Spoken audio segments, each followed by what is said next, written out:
नमस्कार, मेरा नाम भाऊ तोरसेकर। आप देख रहे हैं प्रतिपक्ष।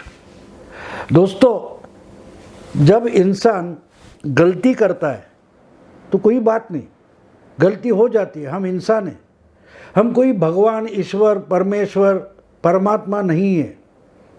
इसलिए हम गलती कर देते और गलती हो गई तो गलती मानना कोई गुनाह नहीं है, क्योंकि गलती जब मानते हैं तब सुधरने का रास्ता खुल जाता है। लेकिन अगर गलती छुपाने लगते तो उसके लिए और एक गलती करनी पड़ती है और फिर वो गलती पकड़ी जाएगी। इस डर से जीना शुरू हो जाता है और एक के बाद और गलतियां हम करते जाते हैं। और एक मैं मानता हूँ कि अनाड़ी लोग जो होते, गंवार लोग जिनको माना जाता है, वो गलती जल्दी मान लेते। लेकिन सयाने लोग होते, बुद्धिजीवी होते, वो गलती जल्दी नहीं मानते। वो पहली गलती छुपाने के लिए और अनेक गलतियां करते जाते। इसलिए मेरा एक मानना है कि जो बुद्धिमान लोग होते, विद्वान लोग होते, ये जिंदगी में एक बड़ी गलती कर देते हैं, एक ही गलती कर देते कि वो कभी गलती करते ही नहीं। अब जब आप गलती नहीं करोगे तो सुधरने का मामला आता ही नहीं। तो गलती पर गलती करते जाओ और डिफेंड करते जाओ कि भाई मैंने गलती नहीं की, ये गलती है ही नहीं, ये जो किया वो कैसा सही है, वो बताने में नई नई गलतियां करते जाते और उसमें इतने फंस जाते हैं कि कितने फंसे उसका भी पता नहीं चलता और गलतियां करते करते खुद का सत्यानाश कर लेते। लेकिन गलती करने से रुकते नहीं, थमते नहीं। ये मैं इसलिए बोल रहा हूँ कि हमारे महाराष्ट्र के एक मंत्री जो अभी न्यायिक हिरासत में, ईडी के कस्टडी में है, नवाब मलिक जिनका नाम है, वो पिछले कुछ महीनों से इतना नाटक कर रहे थे कि मानो खुद के लिए कब्र ही खोद रहे थे। 2-3 बार तो मोहित कंबोज नाम का बीजेपी का एक नेता है मुंबई का, उसने इनको कोर्ट में खींच लिया था, घसीटा था, तो कोर्ट में जाकर इनको माफ़ी मांगनी पड़नी। एक मामले में तो वो समीर वानखेड़े के पिताजी है, उनके मामले में हाईकोर्ट में इनको माफ़ीनामा लिख के देना पड़ा। फिर मोहित कंबोज के एक मामले में तो इनको जमानत में बाहर आना पड़ा।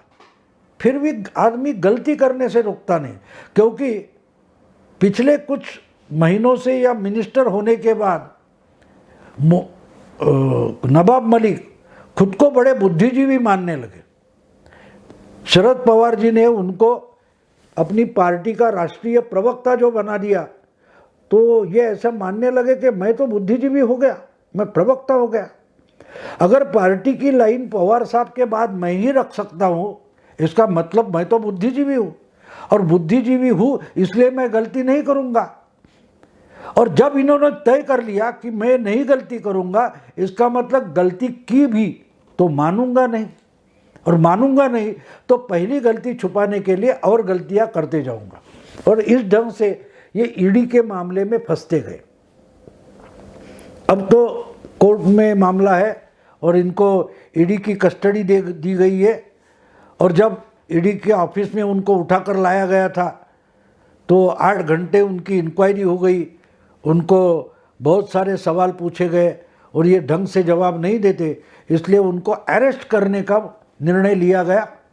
तो जब ईडी के ऑफिस से बाहर आए तो आपने टीवी पर देखा होगा, वो ऐसे हाथ करके मान लो भगत सिंह, राजगुरु वगैरह कोर्ट से निकले हैं, वो जो इनकलाब करने वाले, देश को स्वतंत्रता देने वाले लड़ाकू हमारे थे, उनकी आवेश में नवाब मलिक बाहर गए, हाथ ऊपर करके घोषणा देने लगे।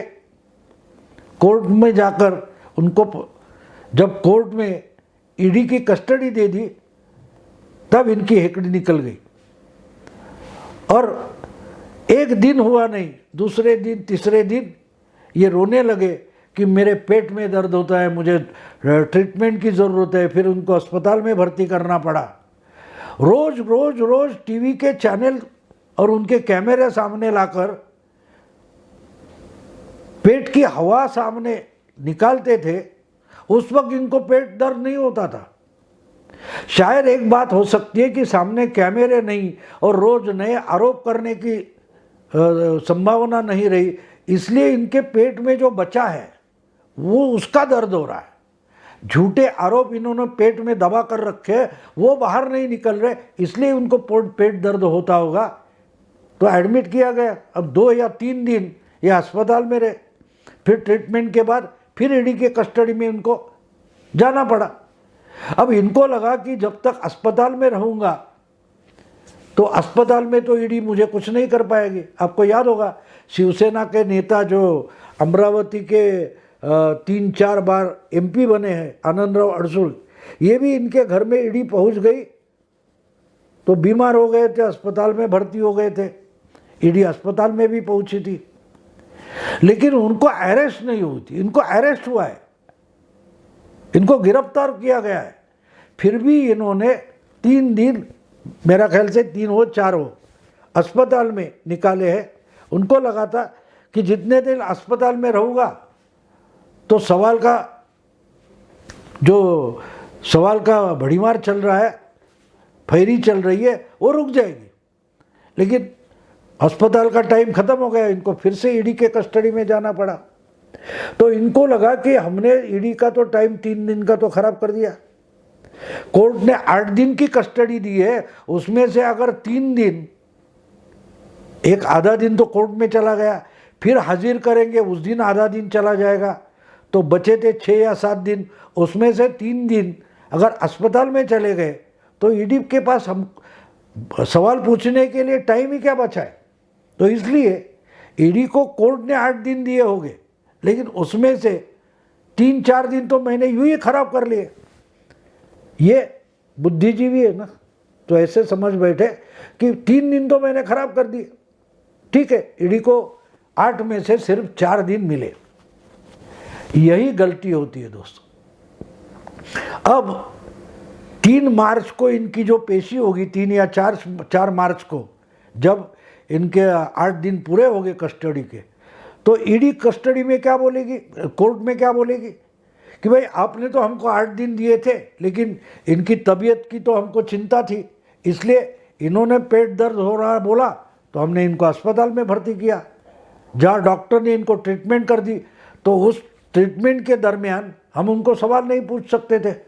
तो कोर्ट ने जो हमको 8 दिन की अवधि दी थी, उसमें से 4 दिन तो यूं ही खराब हो गए, और ये तो कोऑपरेट नहीं कर रहे, तो कम से कम और 8 दिन कस्टडी बढ़ा दो।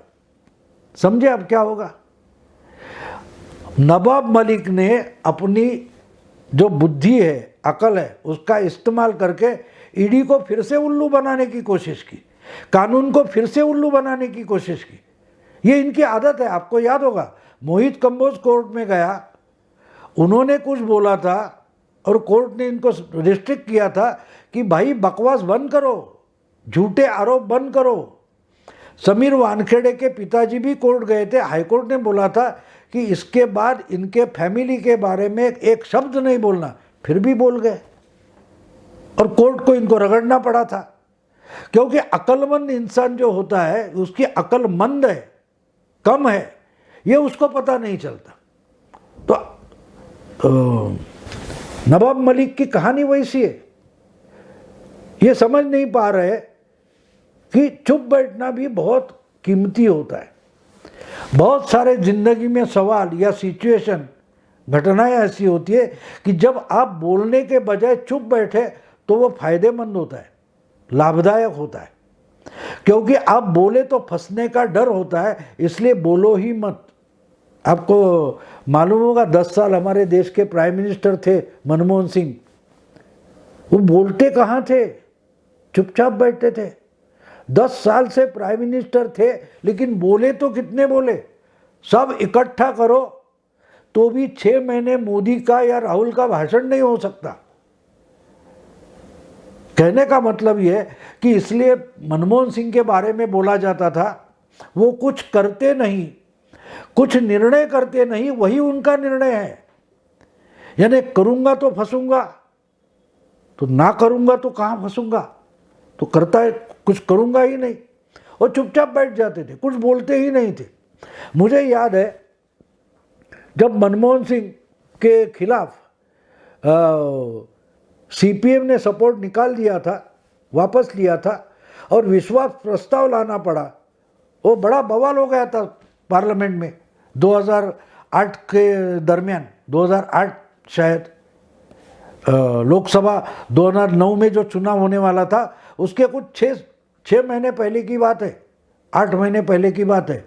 मनमोहन सिंह गवर्नमेंट के खिलाफ सीपीएम ने सपोर्ट पीछे लेने से विश्वास प्रस्ताव लाना पड़ा था, और जो सब 2 दिन चर्चा चली उसको जवाब देने के लिए मनमोहन सिंह खड़े हो रहे, तो उन्होंने सब लिखित भाषण तो लिखा हुआ लाया था, लेकिन इतना बवाल और गड़बड़ी चालू थी कि सभापति बैठे थे, मेरा ख्याल है सोमनाथ चटर्जी थे, उन्होंने बोला ठीक है आपको भाषण नहीं करना है तो लिखित भाषण भी आप टेबल पर रख सकते हो, भाषण करने की जरूरत नहीं। 1 मिनट में जाकर उन्होंने कागज सभापति के टेबल पर रख दिए और चुपचाप बैठ गए। कहने का मतलब ये कि बहुत बार ऐसा समय आता है कि आपको बोलने की जरूरत नहीं होती, ना बोलने से भी बहुत कुछ फायदे हो सकते हैं। और उस वक्त आपको याद होगा कि अमेरिका से जो अणु करार होने वाला था, परमाणु करार होने वाला था, उस कारण से सीपीएम ने सपोर्ट वापस लिया था लेफ्ट फ्रंट ने, और बहुत बड़ा बवाल हुआ था। और फिर से जब चुनाव हो गया 8 महीने बाद, तो ये चुपचाप बैठे थे जो प्राइम मिनिस्टर, वो बड़ी भारी संख्या से सत्ता में आए थे। तो चुप बैठने का वो भी फायदा होता है, हर वक्त बोलने की जरूरत नहीं होती। हमारे पवार साहब है, इतने बोलते रहे जिंदगी भर कि कभी सक्सेसफुल नहीं हो गए। और नवाब मलिक तो खुद को पवार साहब का चेला मानते हैं, तो वो चुप कैसे बैठेंगे। तो इसलिए ये बातें करते रहते और फंस जाते। अब देखिए कि इनको कोर्ट में घसीटा गया है, ईडी ने उनको कस्टडी में ले लिया है, तो उनके साथ अगर सवाल जवाब ना करना है तो जवाब मत दो, कोई बात नहीं। लेकिन ये अस्पताल में वगैरह जाने का ड्रामा करने की जरूरत नहीं थी। जो इतने घोषणा देकर बाहर निकले थे और अस्पताल से निकले फिर भी घोषणा देते हुए दिखाई दिए, अगर इतनी आपकी सेहत अच्छी है, प्रकृति अच्छी है, तबीयत अच्छी है, तो अस्पताल में टाइम वेस्ट करने की क्या जरूरत थी?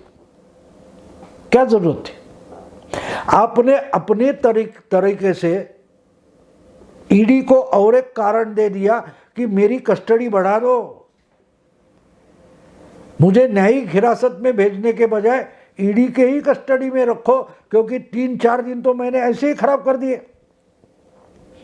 अब ये कारण लेके ईडी बोलेंगे कि कोर्ट में, ईडी वाले बोलेंगे पीएमएलए कोर्ट में कि इन्होंने तो 4 दिन तो हमारे खराब कर लिए, तो इनसे सवाल जवाब बहुत सारे बाकी है, इसके लिए इनको न्यायिक हिरासत में मत रखो, हमारे ही कस्टडी में रखो और 8 दिन के लिए बढ़ाओ। यानी 3 या 4 मार्च को जब पहली 8 दिन खत्म हो जाएंगे, तो उसके बाद कम से कम 8 दिन या 14 दिन की कस्टडी बढ़ेगी, या कम से कम 6 दिन की कस्टडी बढ़ेगी। तो जो बुद्धि कम होती है उसका इस्तेमाल गलत ढंग से किया तो इंसान कहाँ तक फंस जाता है। तो ईडी का टाइम खराब करने की जो शक्ल लड़ाई है, आइडिया निकाली है नवाब मलिक ने, उससे वो खुद और सख्ते में आ जाएंगे, क्योंकि इनकी ईडी की कस्टडी बढ़ते जाएगी। जब तक वो सवाल का जवाब ढंग से नहीं देते, उनकी कस्टडी बढ़ते ही जाएगी। कस्टडी से निकलने का रास्ता वो खुद बंद कर रहे हैं, लेकिन उनको समझाएगा कौन? वो तो बहुत बुद्धिमान है, और बुद्धिमान इंसान कभी गलती नहीं करता, और गलती नहीं करता इसलिए गलती हो गई तो भी सुधरता नहीं, क्योंकि ये लोग एक ही गलती करते हैं कि वो कभी गलती ही नहीं करते। दोस्तों, अगर ये वीडियो आपको पसंद आए तो लाइक कीजिए, शेयर कीजिए और प्रतिपक्ष को सब्सक्राइब कीजिए। नमस्कार।